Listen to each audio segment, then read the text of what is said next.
Il existe des hommes qui vivent dans deux directions à la fois. Ils ne sont pas tiraillés entre les deux. Cela les obligerait à prendre conscience du poids de leurs actes. Ces hommes ne ressentent aucun tiraillement.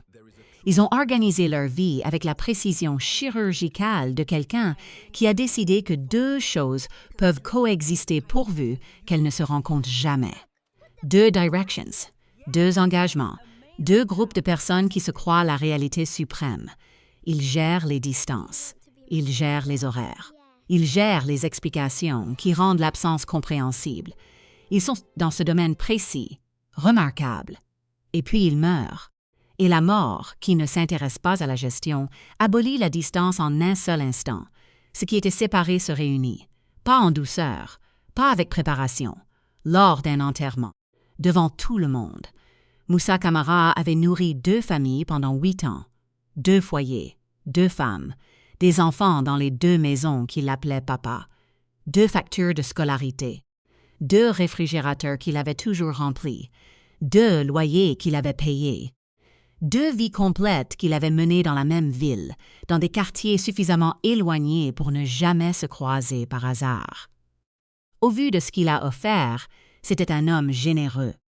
À en juger par ce qu'il a dissimulé, il avait été un homme qui avait volé 8 années de vérité à 2 femmes qui le méritaient. Et l'enterrement a tout révélé. Non pas parce que quelqu'un avait prévu de le révéler. Car lorsque 2 femmes, tenues à l'écart par l'entourage d'un homme décédé, apprennent par des appels téléphoniques distincts que le même homme est mort, elles accourent toutes les 2. Ils viennent tous les 2 avec leurs enfants. Ils viennent tous 2 pour faire leur deuil. Et le deuil ne tient pas compte des horaires. Oumou Diallo avait été l'épouse de Moussa pendant 10 ans. Elle l'avait épousé à 26 ans lors d'une cérémonie dans le quartier de Kaloum à Conakry. Un vrai mariage, avec les familles et les voisins présents. Elle avait emménagé dans l'appartement du quartier de Ratoma qu'ils partageraient pendant toute la durée de leur mariage. Elle lui avait donné 3 enfants, une fille de 8 ans et 2 garçons de 6 et 4 ans au moment de l'inhumation. Elle avait 36 ans. En apparence, elle était l'épouse. Elle gérait le foyer.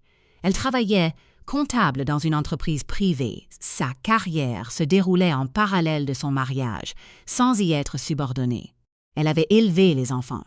Elle avait su s'adapter aux exigences spécifiques d'une vie de couple avec un homme qui voyageait pour son travail. Moussa était responsable des chaînes d'approvisionnement, ce qui impliquait des déplacements réguliers à Dakar, Bamako et Abidjan. Elle avait su gérer ses absences, elle avait cru à ses raisons, elle lui avait fait confiance. Non pas par navi, elle était comptable. Elle avait un esprit rigoureux. Ce n'était pas une femme qui acceptait les choses sans les examiner. Mais il existe des examens spécifiques auxquels on ne pense pas, car ils exigeraient de croire quelque chose sur la personne aimée qu'on ne veut pas encore croire. Elle n'avait pas examiné ce qu'elle refusait de croire, jusqu'à l'enterrement. Kadiatou Kouyaté avait été la seconde épouse de Moussa pendant 8 ans. Elle ignorait qu'elle était une seconde épouse.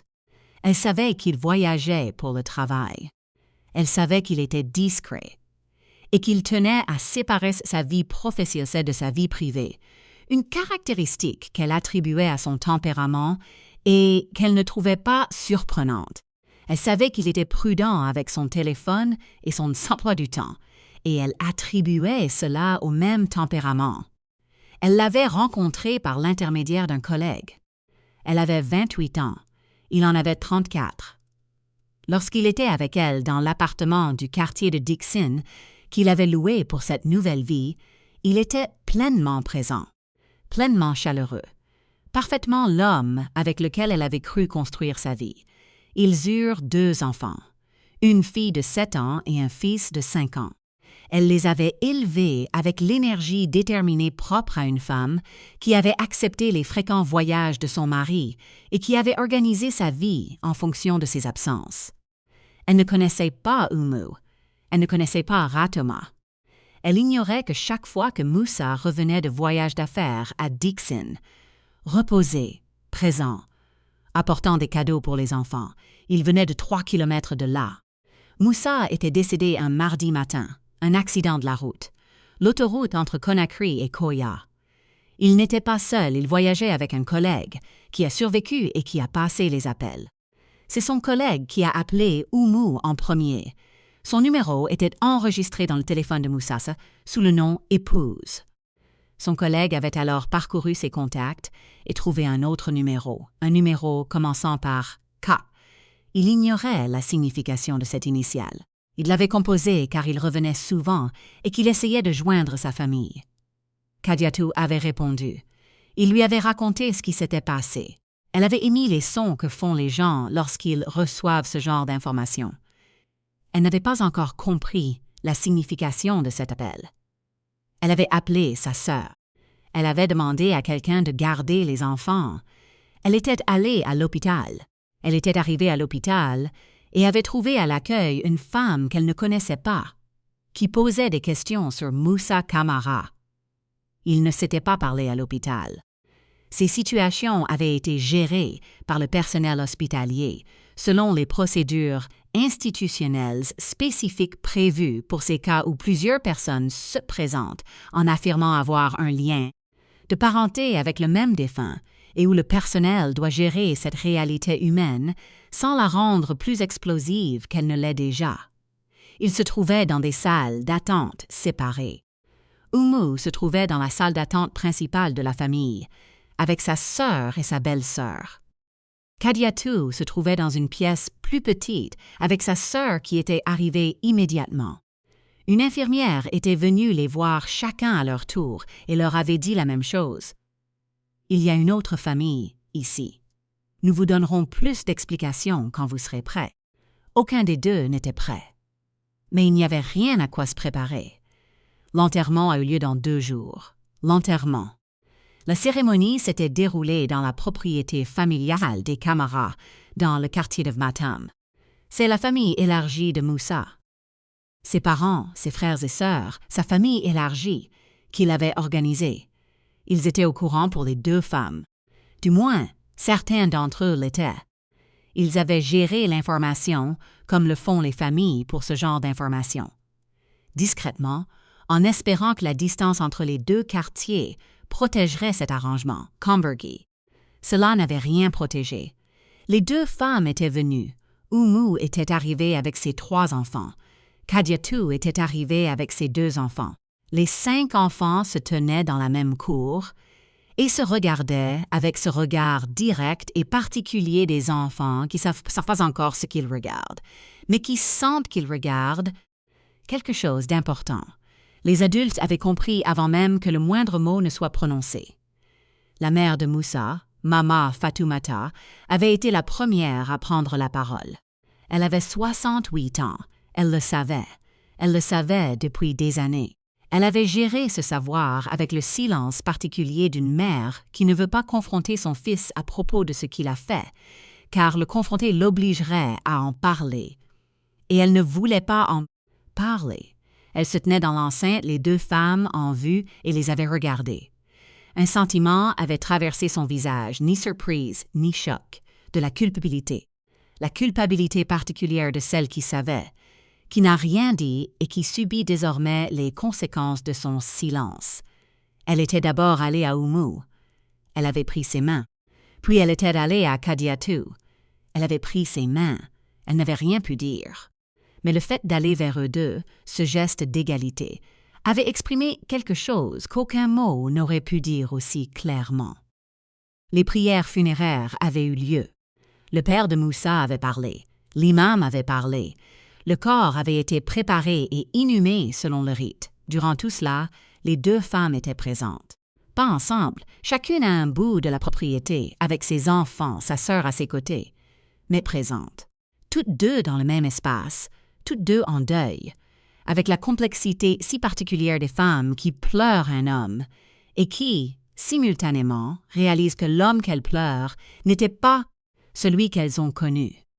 Les enfants n'avaient pas été séparés. On ne gère pas les enfants aussi facilement que les adultes.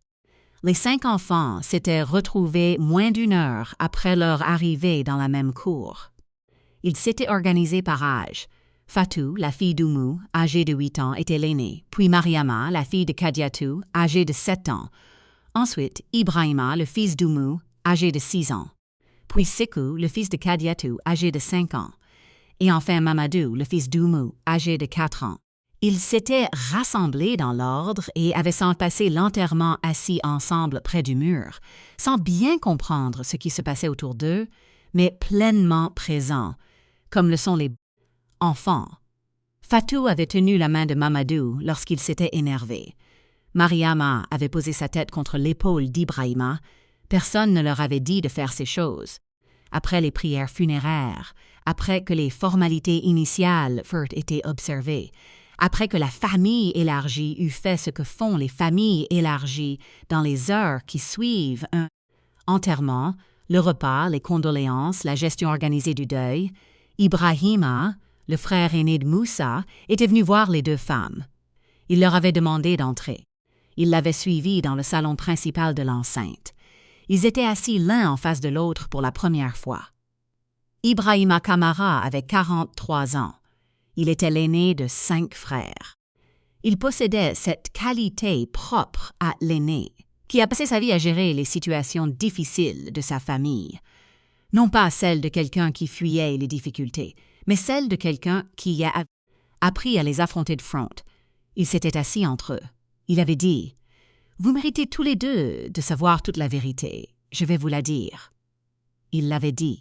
Il avait retracé les 8 années avec précision. La rencontre de Moussa et Kadiatou. L'aménagement du second appartement. Les finances. La répartition de l'argent. Le fonctionnement des 2 foyers. Les enfants. Les rouages précis de cette double vie menée pendant 8 ans. Aucune des 2 femmes n'avait interrompu. Quand il eut fini, la pièce était complètement silencieuse. Oumou avait alors déclaré « Il m'a dit que l'appartement d'Ixine était pour un collègue malade. Ibrahima était resté silencieux. J'avais préparé à manger pour mon collègue une fois, avait dit Oumou. Moussa le lui avait apporté. Ibrahima avait regardé ses mains. Kadiatou était restée longtemps silencieuse. Elle avait alors dit « Je me demandais souvent pourquoi il n'était jamais pleinement présent pour les anniversaires des enfants. Il avait toujours une raison d'être ailleurs pendant une partie de la journée. » Oumou l'avait regardé. « L'anniversaire de notre fille est en octobre, avait-elle dit. Kadiatou était resté parfaitement immobile. « L'anniversaire de ma fille est également en octobre, avait-elle déclaré. La pièce contenait ceci. 2 filles nées le même mois. 2 familles logées dans la même ville.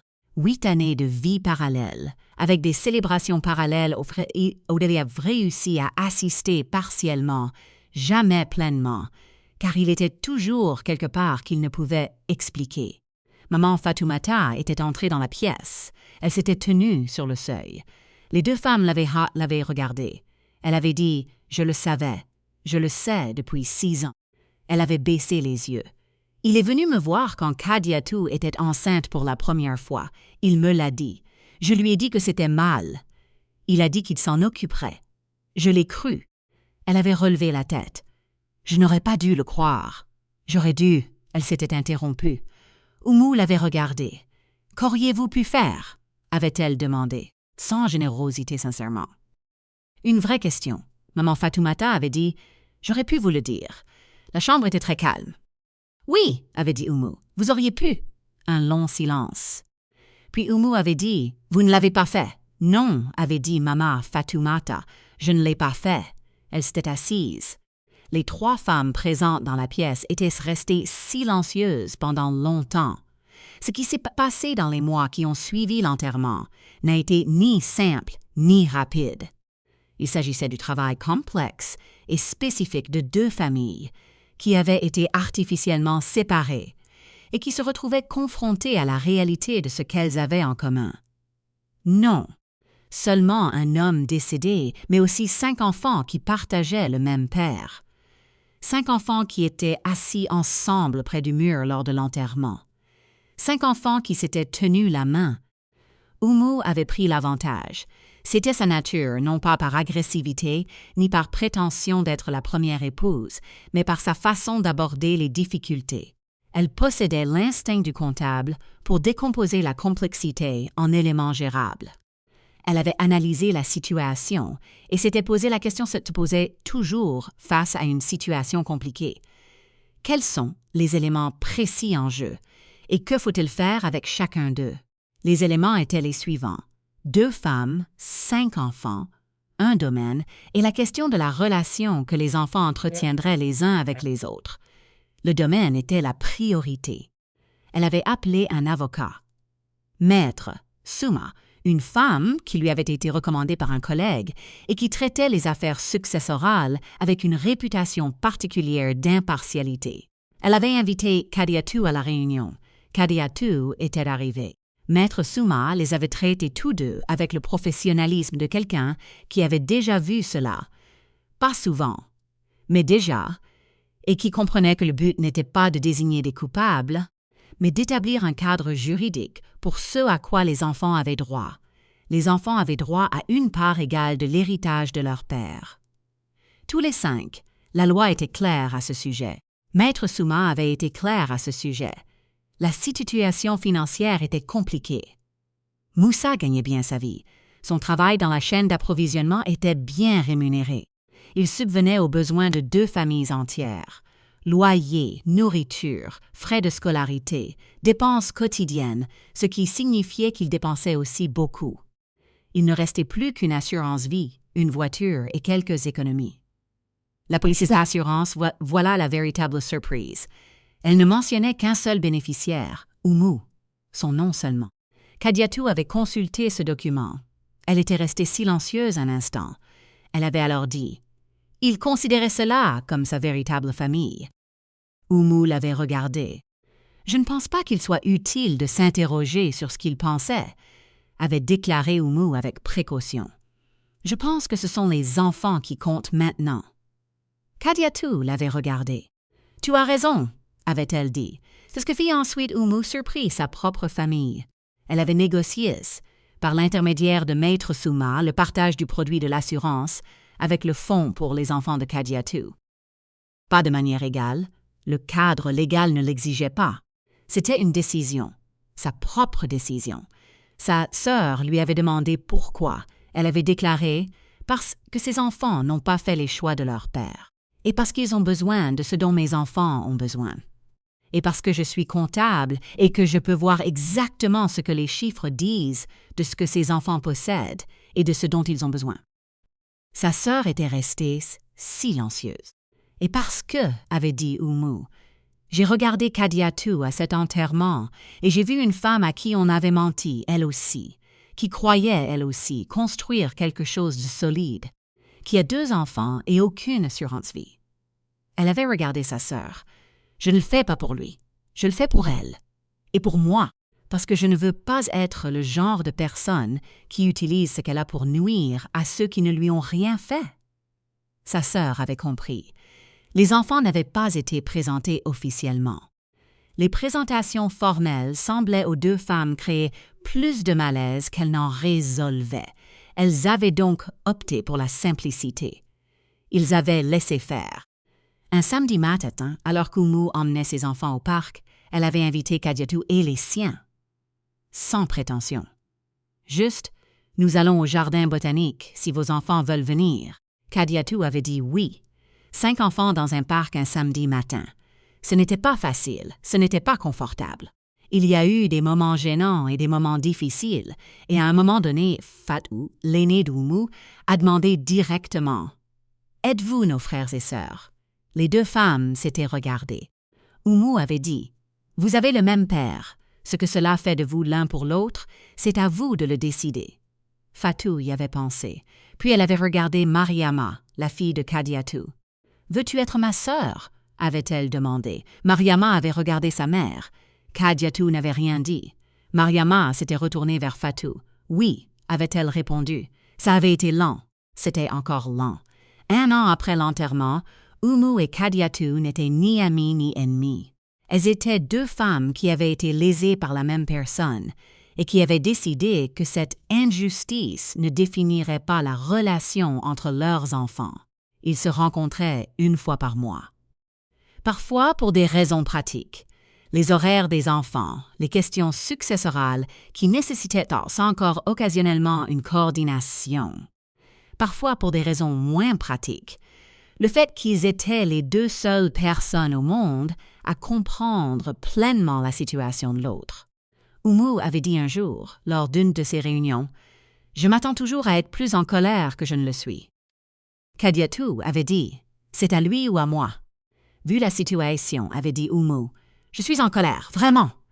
Mais ma colère ne dure pas aussi longtemps que je le souhaiterais. » Elle marqua une pause. « Je crois que c'est parce que je suis trop occupée. » Kadiatou avait failli sourire. « Oui, avait-elle dit.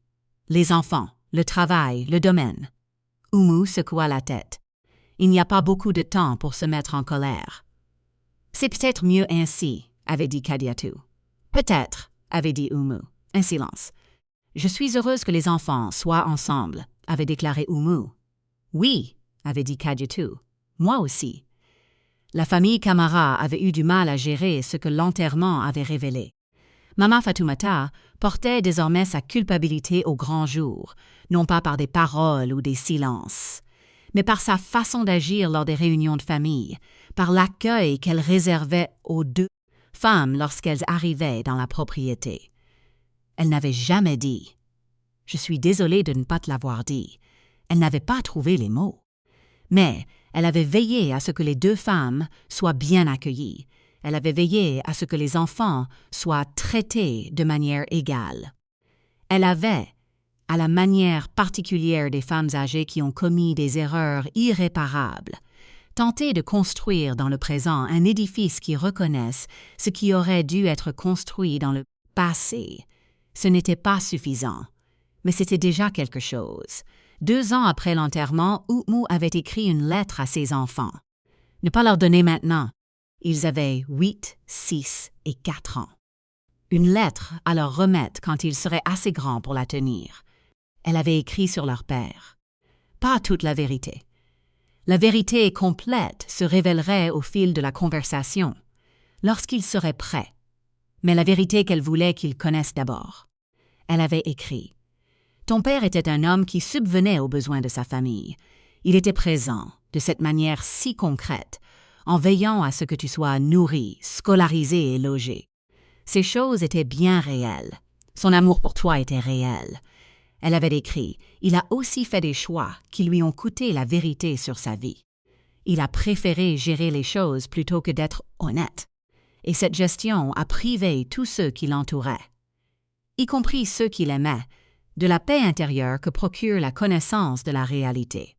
Elle avait écrit, « Je ne te dis pas cela pour lui prendre quoi que ce soit, mais parce que je crois que tu mérites de comprendre le prix de l'honnêteté et le prix de son absence. Je crois que c'est le plus beau cadeau que je puisse te faire. » Elle avait scellé la lettre.